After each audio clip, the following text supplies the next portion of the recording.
سعودی عرب سے کسی نے پوچھا، میں ایک طلاق یافتہ عورت سے شادی کرنا چاہتا ہوں، میں نے اپنے والد صاحب کو راضی کر لیا ہے، مگر میری والدہ کا کہنا ہے کہ طلاق یافتہ سے شادی کرنا ہماری فیملی کے لیے شرمندگی کا باعث ہے، برائے مہربانی رہنمائی فرمائیں۔ بھائی یہ ابا سے بولتے کہ ابا اگر ہماری کسی بہن بیٹی کو، آپ کی بیٹی کو یا ہماری بہن کو طلاق ہو گئی اور پھر کوئی دوسرا اچھا رشتہ آ رہا ہو اور وہ بھی یہ کہے کہ میں طلاق یافتہ سے شادی نہیں کروں گا کیونکہ بے عزتی کی بات ہے، تو آپ پہ کیا گزرے گی؟ تو اس لیے سوسائٹی میں اس کو ختم کریں، جہاں دل چاہ رہا ہے وہاں شادی کرو، طلاق یافتہ ہو یا کنواری ہو، اس سے کوئی فرق نہیں پڑتا، اس لیے کر لیں آپ ایسی کی تیسی۔ استغفر اللہ، یعنی آپ سمجھتے ہو میرا اسٹائل چینج ہو جاتا ہے ان مسائل میں، تو یہ کوئی بے عزتی کی بات نہیں ہے۔ ہاں وہ لڑکی غلط خاندان کی ہے پھر بے عزتی کی بات ہے، تو طلاق یافتہ ہونا بے عزتی کی بات نہیں ہے۔ لڑکی کا خاندان ٹھیک نہیں ہے، لڑکی کی حرکتیں ٹھیک نہیں ہیں، تو بھلے وہ طلاق یافتہ ہو، بے شک وہ کنواری ہو، دونوں صورتوں میں اس سے نکاح نہ کریں۔ پرتگال سے کسی نے پوچھا، میں مسلمان ہوں، شادی شدہ ہوں، اپنی لائف میں خوش ہوں۔ واہ واہ واہ واہ، سبحان اللہ۔ لیکن ایک غیر مسلم لڑکی مجھ سے کہہ رہی ہے کہ اگر تم مجھ سے شادی کرو گے تو میں مسلمان ہو جاؤں گی، اگر تم نہیں کرتے تو میں مسلمان نہیں ہوں گی، ایسی صورت میں مجھے کیا کرنا چاہیے؟ اگر میں شادی نہیں کرتا تو کل قیامت کے دن گنہگار ہوں گا؟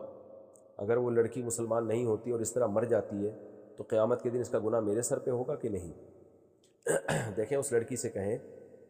کہ آپ اسلام قبول کریں، چاہے میں آپ سے شادی کروں یا نہ کروں، شادی کا اسلام سے تعلق نہیں ہے، بلکہ یوں کہنا چاہیے اسلام کا شادی سے تعلق نہیں ہے۔ تو اسلام اگر دین برحق ہے تو آپ نے قبول کرنا ہے، دین برحق نہیں ہے تو قبول نہیں کرنا آپ نے، اگر آپ کو لگتا ہے تو ہم تو یہی کہیں گے دین برحق ہے لہذا آپ قبول کریں اسلام، تو اس کو شادی سے نہ جوڑیں۔ باقی یہ کہ بعض دفعہ یہ ہوتا ہے لڑکی کو دل سے اسلام پسند ہوتا ہے، لیکن اس کو ڈر یہ ہوتا ہے کہ اگر میں نے اسلام قبول کیا تو مجھے کوئی سہارا دینے والا نہیں ہے، تو مجھ پہ آزمائشیں بہت آئیں گی۔ تو ایسی صورت میں غیر مسلم لڑکی مسلمان لڑکے سے کہتی ہے، بھائی میں اسلام لاتی ہوں لیکن مجھے کہیں سہارا تو ملے، مجھے کوئی بیوی تو بنائے، تو اگر ہم بیوی بنانے کے لیے تیار ہوں تو پھر میں یہ قربانی دینے کے لیے تیار ہوں، اسلام لے آؤں گا۔ اگر بیوی بنانے کے لیے تیار نہیں ہو تو میں یہ آزمائش میں نہیں آ سکتا۔ تو بھائی اس خاتون سے کہیں کہ دیکھیں اگر یہ مسئلہ ہے نا تو پھر آپ اسلام قبول کر لیں، اس کو ظاہر نہ کریں دنیا کے سامنے۔ یہ بھی ہوتا ہے بعض دفعہ نا کہ اسلام قبول کر لیں، آپ کو پتہ ہے اگر بتا دیا اس نے تو بہت مارتے ہیں رشتہ دار، جان سے بھی مار دیتے ہیں بعض دفعہ۔ تو اس سے کہیں لڑکی سے کہ بھئی تم اسلام تو قبول کرو نا، کلمہ شہادت پڑھ لو، چھپ چھپ کے نماز پڑھا کرو، تو باقی اللہ معاف کرنے والا ہے۔ جب سمجھو کہ بھئی تم میں اتنی طاقت آ گئی ہے تو پھر اپنے اسلام کو نمایاں کر دو، ظاہر کر دو۔ تو اگر اس پہ بھی ایگری ہو جاتی ہے ٹھیک ہے، لیکن ہوتا یہی ہے کہ بعض دفعہ لڑکیاں یہ کہہ رہی ہوتی ہیں کہ بھئی کوئی سہارا دے گا تو ہم مسلمان ہوں گے، تو ان کا مقصد یہ نہیں ہوتا کہ ہم شادی کے لیے مسلمان ہو رہے ہیں، بلکہ مقصد یہ ہوتا ہے کہ ہم مسلمان تو ہو ہی رہے ہیں لیکن کوئی سہارا دے تو ہم پھر اس کو اعلان کریں۔ تو اگر ایسی صورتحال ہے تو پھر آپ کو شادی کر لینی چاہیے، لیکن نہیں کریں گے تو گناہگار نہیں ہوں گے آپ۔ یعنی یہ نہیں ہوگا کہ وہ اسلام نہ لانا آپ کے کھاتے میں ڈالا جائے گا۔ ہاں یہ ضرور ہے کہ ایک محرومی کی بات ہو جائے گی کہ ایک عورت کو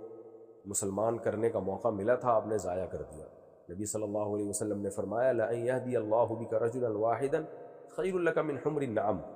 کہ اللہ تمہارے ذریعے سے کسی ایک شخص کو بھی ہدایت دے دے، سرخ اونٹوں سے زیادہ یہ تمہارے لیے بہتر ہے۔ سرخ اونٹ اس وقت کی یوں سمجھ لیں کہ BMW آپ سمجھ لیں، تو بہت بڑی نعمت ہے یہ کہ آپ کے ذریعے اللہ کسی ایک کو ہدایت دے۔ تو یہ تو مسئلہ ہو گیا۔ بہرحال آپ شادی نہیں کرتے اور وہ کفر میں مرتی ہے تو آپ گناہگار نہیں ہوں گے، لیکن کر لیتے ہیں تو آپ کو بہت زیادہ ثواب ملے گا۔ لیکن ایک آخری بات یہ کہ اگر اس لڑکی کو اسلام دل سے پسند نہیں ہے، صرف شادی ہی کے چکر میں کر رہی ہے، یعنی ایسی صورتحال نہیں ہے جو میں نے بتائی ہے کہ اس کو خطرات ہو، اسلام لانے میں یا نہ لانے میں کوئی خطرات نہ ہو اس کو، تو محض آپ سے شادی کے چکر میں کر رہی ہے، پھر نہیں کریں بھائی، پھر بولیں بھائی اسلام اللہ کا دین ہے، اس کے کسی کی شادی سے تعلق نہیں ہے، تو